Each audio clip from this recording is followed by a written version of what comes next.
The fall of Zorathian, the vast expanse of the Andromeda galaxy, where stars burned like eternal forges and nebulae swirled in cosmic dances, the Zorathian Empire reigned supreme.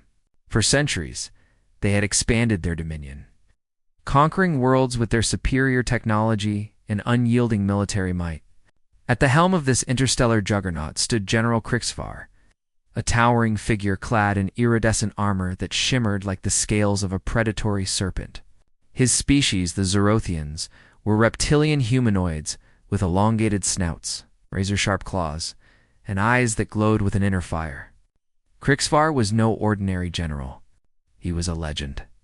Having led campaigns that crushed rebellions and annexed entire star systems, Krix'Vaar's personal life was as regimented as his military career. He had sired 3 offspring, 2 sons, Szeth and Vorn, and a daughter, Lyra, whom he raised in the traditions of Zorathian warriors. They were his legacy, trained from hatching to wield plasma blades and pilot starfighters. Yet, beneath his stern exterior, Krix'Vaar harbored a fierce protectiveness for them. A rarity among his kind where survival of the fittest often meant his emotional detachment. The trouble began on the fringes of the Empire, near a backwater planet called Earth, humans. Those primitive mammals from Sol 3 had been dismissed as insignificant. Their technology was laughable, chemical rockets and silicon-based computers, compared to Zorathian quantum drives and neural implants. But whispers of resistance had grown. Scout ships vanished, supply lines were disrupted, and rumors spread of human special forces that struck like shadows. It was during a routine pacification mission on Zorath, Prime's orbital station, that disaster struck. Krix'Vaar had left his children there under heavy guard while he oversaw a fleet maneuver. The station was a fortress, orbiting the Empire's core world, bristling with turrets and shielded by energy barriers. No enemy had ever breached it, but humans did. The attack came at dawn's cycle, when the station's crew was at half alert. Human stealth vessels, cloaked in experimental dark matter fields reverse-engineered from captured Zorathian tech, slipped through the defenses. They weren't there for conquest. It was a surgical strike. Elite soldiers, Silzes, Spets, poured in, their exosuits humming with augmented strength. Laser fire erupted in the corridors, but the humans moved with terrifying precision, using non-lethal rounds where possible, capturing, rather than killing Szeth, the eldest at 15 cycles, was in the training arena, sparring with Vorn Lyra. The youngest, at 10 cycles, was in her quarters studying tactical holograms. The alarms blared, but it was too late.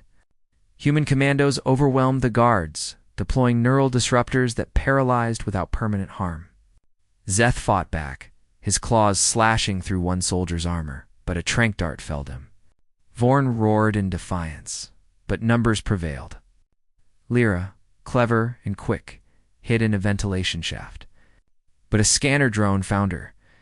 By the time Krix'Vaar received the distress signal, the humans were gone, vanishing into hyperspace with his children as prisoners. The general's flagship, the Dreadclaw, raced back to the station. Upon arrival, Krix'Vaar stormed the command center, his tail lashing in fury. Bodies lay strewn, mostly stunned, not dead. The humans had been merciful, which only deepened the mystery. "Report!" he bellowed, his voice echoing like thunder. The station commander, a subordinate named Thalcor, bowed low, scales paling in fear. "General, it was the Terrans. They targeted the young ones specifically. No demands yet, but they left this." Thalcor activated a hologram, a human figure in uniform, face obscured by a visor. "General Krix'Vaar," the recording said in flawless Zorathian, "your children are safe with us. This is not an act of war, but a message. Cease your aggression or face consequences. They will be treated as guests until negotiations begin." Krix'Vaar's eyes narrowed to slits. Guests in Zorathian culture, taking hatchlings was the ultimate insult, a declaration of total war. His mind raced with visions of torture, experimentation, the horrors his empire had inflicted on others. Humans were barbaric, or so the propaganda said, warmongers who polluted their own world, divided by petty nations. But why take them alive? Why the mercy? He slammed a fist on the console, cracking the metal. Mobilize the fleet. We track them to their nest world. Earth will burn for this. As the Dreadclaw plotted a course, Krix'Vaar retreated to his quarters. Alone, he allowed a rare moment of vulnerability. His children Zeth's ambition, Vorn's strength, Lyra's wit gone. The horror gnawed at him. What were the humans doing to them? Unbeknownst to him, light years away, on a hidden Earth outpost. The children awoke in comfortable quarters, surrounded by curious humans offering food and questions, not chains. The stage was set for a revelation that would shake the general to his core. The Empire's response was swift and brutal. Krix'Vaar, fueled by paternal rage, diverted half the Imperial fleet toward the Sol system. War councils buzzed with strategies, orbital bombardments, ground invasions, biological agents tailored to human physiology, but the general insisted on leading the vanguard personally. "I will retrieve my bloodline myself," he declared, his voice a guttural hiss, and root intelligence reports trickled in. Human communications, intercepted and decrypted, painted a puzzling picture. No mentions of executions or interrogations. Instead, fragments about cultural exchange programs and youth ambassadors. Krix'Vaar dismissed them as disinformation. Humans were cunning. This was a trap to lure him in. Meanwhile, on Earth, or rather, a secure facility on Mars' Phobos moon, the Zorathian children adapted in ways their father could never imagine. Zeth, ever the warrior, tested his confines daily, but found no malice. The humans provided holographic simulations for training, even sparring partners who matched his skill. "You're strong," one Marine said after a bout, clapping Zeth on the shoulder, "but strength alone doesn't win wars." Vorn, more impulsive, initially lashed out, breaking furniture and roaring challenges. But a human psychologist, Dr. Elena Ramirez, approached him with patience. She introduced him to Earth sports football, wrestling channeling his aggression into games. "We fight for fun too," she explained. Vorn, to his surprise, laughed for the first time in cycles. Lyra, the intellectual, thrived. She devoured human literature, history, and science. "Your species evolved from apes?" she asked a tutor, wide-eyed. "And yet you split the atom, walked on moons." "How?" the tutor smiled. "Persistence. We don't give up." Back on the Dreadclaw, Krix'Vaar pored over battle plans. His advisors urged caution. Humans had nukes, cyber warfare, and an inexplicable resilience. Stories circulated of human soldiers surviving wounds that would fell a Zorathian, of pilots kamikazing into enemy ships. But the general's horror grew with each passing day. Nightmares plagued him, his children dissected in labs, brains probed for secrets. "They are monsters," he muttered. "They will pay." As the fleet neared Sol, a human envoy broadcasted a message. "General, stand down. Your children wish to speak." Krix'Vaar froze. A hologram flickered to life. Zeth, Vorn Lyra, looking healthy, even content. "Father Zeth," said the humans. "They're not what we thought." The general's world shattered. Krix'Vaar's early life had been one of conquest. Born on a frontier colony, he rose through ranks by sheer brutality, earning scars from battles against the insectoid hive means and the ethereal Psilords. His mate, long deceased in a raid, had instilled in him the value of family. Losing her hardened him, but his children softened the edges. The fleet's journey took months. Hyperspace jumps punctuated by drills and simulations. Krix'Vaar trained relentlessly, his body a machine of war. But doubt crept in. Why hadn't the humans harmed them? Zorathian doctrine taught that inferiors were to be subjugated or eliminated. Humans, with their short lifespans and fragile bodies, should be easy prey.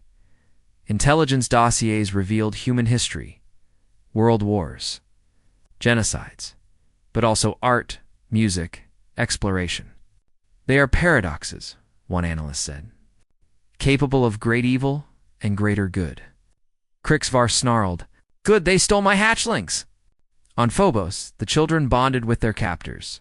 Zeth learned human strategy from chess masters, realizing Zorothian tactics were rigid compared to human adaptability. Vorn discovered cuisine barbecue, sushi marveling at how humans turned sustenance into celebration. Lyra hacked into Earth networks with permission, absorbing knowledge on quantum physics. Surpassing her tutors, a turning point came when a human child, son of a scientist, befriended Lyra. "Want to play video games?" He asked. Lyra, hesitant, joined. For hours they navigated virtual worlds, laughing at failures, cheering victories. Humans played a bond, she realized. The message from his children hit Krix'Vaar like a plasma bolt.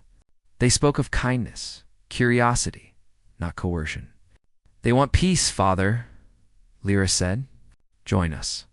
Betrayal brainwashing the general's horror deepened. Humans had not killed his children, they had corrupted them. The fleet emerged in soul space, weapons hot, Earth defenses activated, satellite lasers, fighter swarms, nuclear silos. But Krix'Vaar hesitated, ordering a ceasefire. "I must see for myself." A shuttle descended to Phobos, the general alone, unarmed, as per terms. What he found would redefine everything. The Phobos facility was a marvel of human ingenuity. Domed habitats, hydroponic gardens, research labs buzzing with activity. Krix'Vaar, escorted by armed guards who kept a respectful distance, marveled at the efficiency. No waste, no excess. Humans maximized limited resources. He was led to a conference room where his children waited. They rushed to him, embracing in Zorathian fashion, foreheads touching, tails entwining. Lyra exclaimed, "You've come." Krix'Vaar's voice trembled. "Are you harmed?" Torchredsith shook his head. "No, they've shown us their world. It's incredible." Humans entered. Military leaders, scientists, diplomats. The lead negotiator, Admiral Jameson, extended a hand. "General, welcome. Let's talk." Over hours they revealed the truth. The kidnapping was a desperate ploy to force dialogue. Zorathian expansion threatened human colonies. War was inevitable unless stopped. By taking the children humanely, they hoped to demonstrate goodwill. Krix'Vaar listened, horror morphing to astonishment. Humans valued life, even enemies. They educated captives, sought understanding. "But why?" he asked. Jameson replied, "Because we're human. We fight when we must, but we prefer friends." As days passed, Krix'Vaar explored Earth culture. He witnessed concerts where music stirred emotions he thought extinct. He saw hospitals healing the sick without regard for status. He sparred with warriors who fought honorably. The horror faded, replaced by respect. Humans weren't weak. They were adaptable, compassionate, fierce, in a final twist. Krix'Vaar brokered peace. His children bridges between worlds. HFY, humanity's greatest weapon wasn't tech or might, it was heart. The shadows of doubt as the dreadclaw sliced through the void. Krix'Vaar's mind was a storm of conflicting thoughts. The hologram message from his children replayed endlessly in his neural implant. Their faces looked unmarred, their voices steady. But was it a deep fake? Humans were masters of deception, their history riddled with espionage and propaganda. He recalled reports of human movies, fictional tales so realistic they blurred reality. Could this be such a trick? He summoned his inner circle to the war room. A cavernous chamber lined with holographic star maps and weapon schematics. His second in command, Colonel Srath, scarred veteran with one eye replaced by a cybernetic implant, stood at attention. "General, the fleet is ready. We can glass their homeworld from orbit." Krix'Vaar paced, claws clicking on the deck. "No, not yet. I need confirmation. Launch probes to Sol. Scan for Zorothian life signs." The probes, stealthy drones equipped with biosensors, darted ahead. Days later, data returned. 3 Zorathian signatures on Phobos. Vital signs stable. No distress hormones detected. Relief washed over him, but suspicion lingered. They're alive. But what have the mammals done to them to distract from his turmoil? Krix'Vaar delved into human studies. The Empire's archives held volumes on Terrans, compiled from captured ships and interrogated prisoners.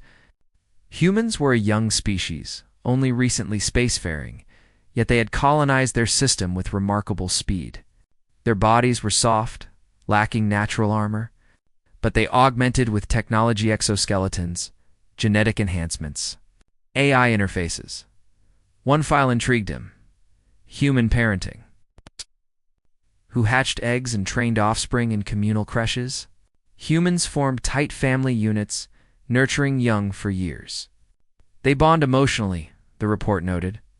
Loss of children drives them to madness. Krix'Vaar's scales rippled. Was this reciprocity? By taking his children, were humans mirroring their own vulnerabilities as subplot emerged? Aboard the Dreadclaw, a mutiny brewed. Some officers, loyal to the Emperor, saw Krix'Vaar's hesitation as weakness. Led by Captain Drakler, they plotted to seize control and launch a preemptive strike. Krix'Vaar uncovered the conspiracy through loyal spies, executing the traitors in a public display. Loyalty or death, he growled, strengthening his resolve. Meanwhile, on Phobos, the children experienced human society in depth. Zeth joined a joint training exercise with human cadets. He expected mockery for his alien form, but found camaraderie. "You're one of us now," a cadet said after a simulated battle. Zeth, for the first time, questioned Zorathian supremacy. Vorn explored physical pursuits. Humans introduced him to extreme sports, skydiving and low-grav sims, rock climbing on artificial walls. "Fear makes us alive," a instructor explained. Vorn, who had always suppressed emotion, felt a thrill. Lyra dove into science. Collaborating with human engineers, she improved a fusion drive prototype. "Your mind is sharp," Dr. Ramirez praised. Lyra beamed, realizing collaboration trumped conquest. Back in space, the fleet encountered a human ambush. Scout ships engaged Zorathian vanguard using hit-and-run tactics. Krix'Vaar commanded brilliantly, destroying several, but admiring their audacity. "They fight like cornered beasts," he admitted. Captured human pilots were interrogated. One, a young lieutenant named Sarah Kane, defied torture. "You'll never break us," she spat. Krix'Vaar, impressed, spared her. In conversation, she revealed, "Your kids are fine. They're learning what peace looks like." The general's horror evolved. Not physical harm, but ideological subversion. Humans were turning his heirs against the Empire. As the fleet approached Jupiter's orbit, Krix'Vaar broadcasted a demand: "Return my children, or perish." The response, an invitation to negotiate on neutral ground, Ganymede. With trepidation, he accepted. Unaware of the transformation awaiting, dialogue-heavy scenes. Krix'Vaar questioning the prisoner. "Why take them?" he demanded. Kane smirked. "To show you we're not monsters. Your empire slaughters worlds. We offer olive branches." Olive, what a symbol of peace. Look it up. He did. Learning of human symbols, myths, heroes. Achilles, Odin, Sun Wukong tales of flawed yet triumphant beings. Subplot: Lyra develops a crush on a human teen, exploring interspecies emotions. Adding depth. Vorn participates in a human festival. Dancing under artificial stars, feeling belonging. Zhout debates philosophy with a human general. "War is glory," Zeth says. "No," the general replies. "War is hell. Glory is surviving it." Krix'Vaar's internal monologue, reflections on his own losses. Questioning the Empire's path, the arrival at Ganymede, a tense landing. Guards on both sides. Reunion, emotional, but his children defend humans. "Father, they've shown us a better way," Hor peaks. His legacy stolen not by force, but by kindness.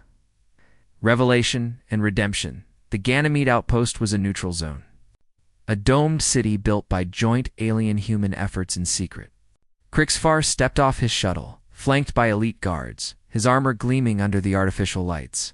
Human delegates awaited, including Admiral Jameson, and, to his shock, his children. The embrace was awkward. Zorathians rarely showed affection, publicly but genuine. "You've grown," he whispered to Zeth. Negotiations began in a grand hall. Holograms displaying star charts and treaty drafts. Humans laid out terms: cease expansion, share technology. Form an alliance against greater threats like the void swarms. Krix'Vaar listened, but his eyes darted to his children, seated with humans. They interjected, advocating for peace. "Father, humans aren't weak," Vorn said. "They're resilient.